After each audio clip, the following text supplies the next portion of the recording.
So, as many of you know, one of the most important facts about Moby Dick is that Captain Ahab is physically disabled.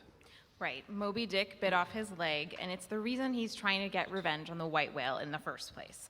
Emotionally, he has not handled disability well at all. He's obsessed with revenge. In this next piece, we're going to hear from someone who handled a physical crisis in a completely different way. That person is my friend Nora Ryan. She's here tonight. Hi, Nora. I know you're around there. And thanks so much for sharing your story with us. So what you're going to hear, Nora lives with a very severe case of endometriosis.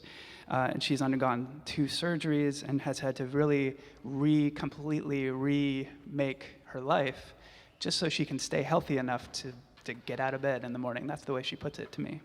And a few years ago, Nora was working towards becoming a classical singer, but the disease made the path almost impossible. She has performed and been hospitalized all over the world. That's right. Just like Ahab, Nora faced a health catastrophe that changed the way her entire life would unfold. Ahab's rage destroyed him and everyone in his orbit. But with Nora, she has faced her disability in a different way. Not a disability. She's made it not a disability.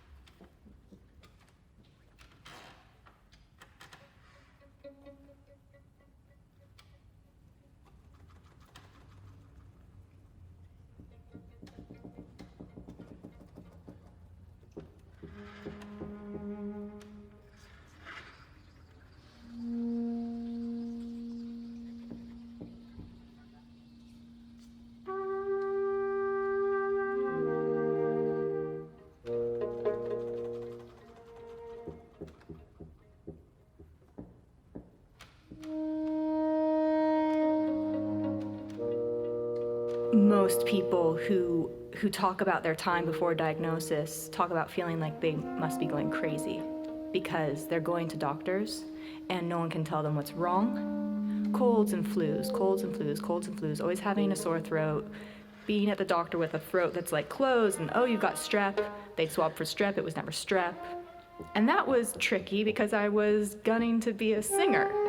So I would go through certain years where I had to live this very, very pristine monastic life in order to protect myself, which then protected my voice.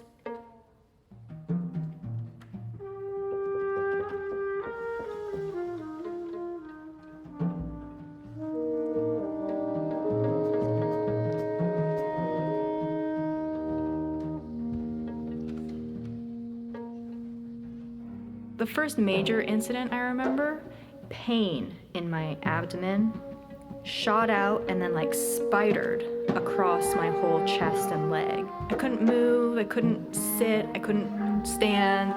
So that wouldn't have sent me to the doctor though. That was like okay, sometimes pain happens, like probably ate something funny, But then this incredible pressure in my lower abdomen and like up into my stomach. The achiest, deepest pressure like coming up from my pelvis up towards my ribs. And then I went to my doctor and I was like, something's wrong with my stomach. And there was like, I don't know, he did nothing and said like, take an Advil and call me in the morning, basically.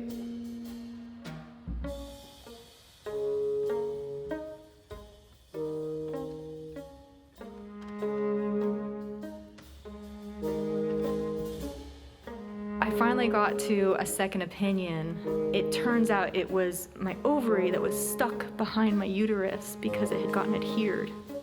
And she was able to show me like, this has to move. What was interesting about the surgery is that she just went in thinking it was just a cyst. It turns out that the whole ovary had been eaten by endometriosis and the fallopian tube was the size of a cigar. So I was supposed to go in for like an hour-long surgery. It took like 6 hours. I never heard this from her, but when she came out to my family to explain why the surgery wasn't over yet, she said, Well, it turns out that she has endometriosis, and I don't even know how she was walking. It's that bad.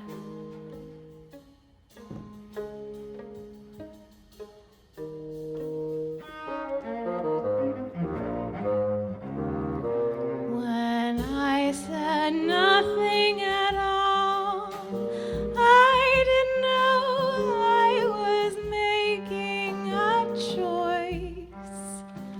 I never thought I would lose my voice.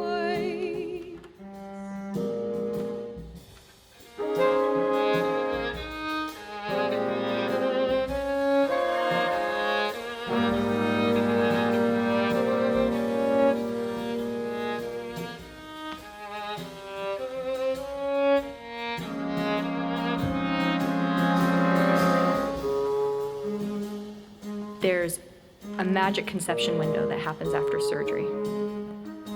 But I say, we can't do it because I'm going to England to pursue this musical opportunity. So then I do the music opportunity. The music opportunity is amazing. I love it. I thrive. I grow. I'm on the path to becoming the musician I always wanted to become. Peers that I've developed over that time are now in Europe and are saying, stay. You have developed so much for yourself here. Don't leave it.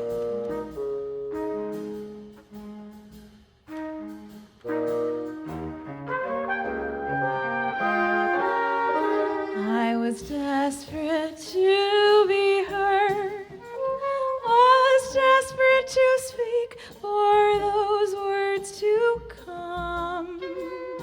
The silence is where the pain comes from.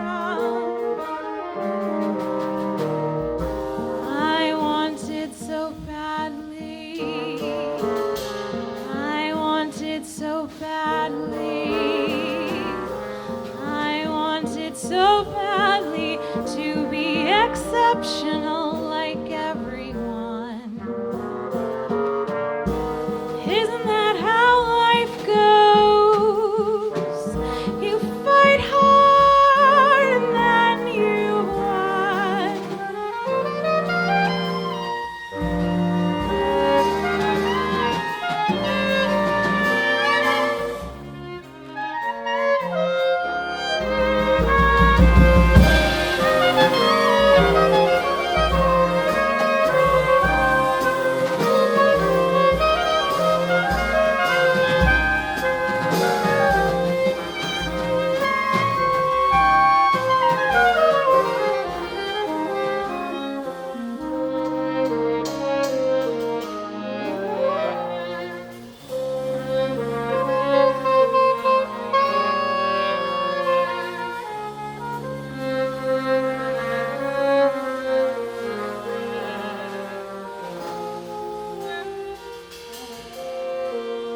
I was probably only going in for a checkup even. I don't even know if I was like a specific, like, I think something's going wrong.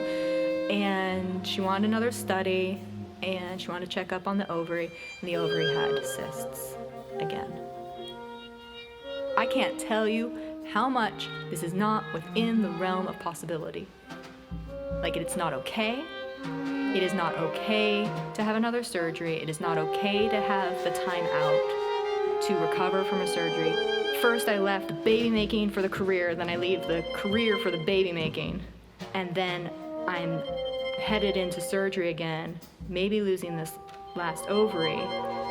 And to me, it felt like I didn't get any of it. I didn't get the baby. I didn't get the career. I was so mad. That's not the way it's supposed to work. That's not what's supposed to happen. Who doesn't get what they want? Everyone gets what they want. You just say what you want and you go get it.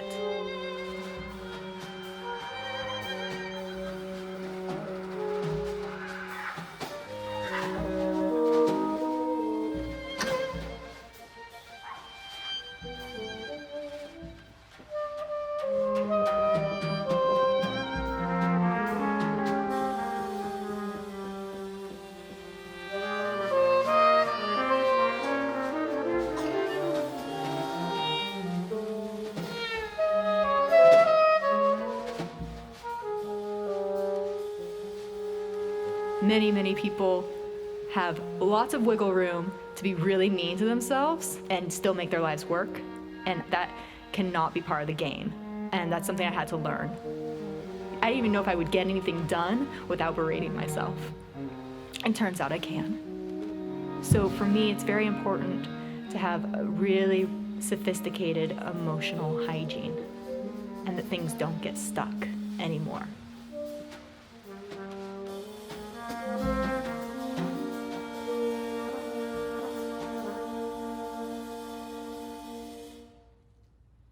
I found out there is a way to forget about what's right and what's wrong. I needed a different kind of strong.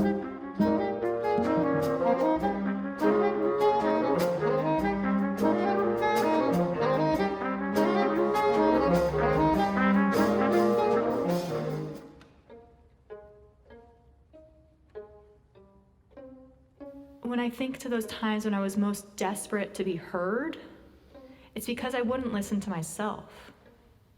The more time that I give myself to hear myself, the more that need subsides.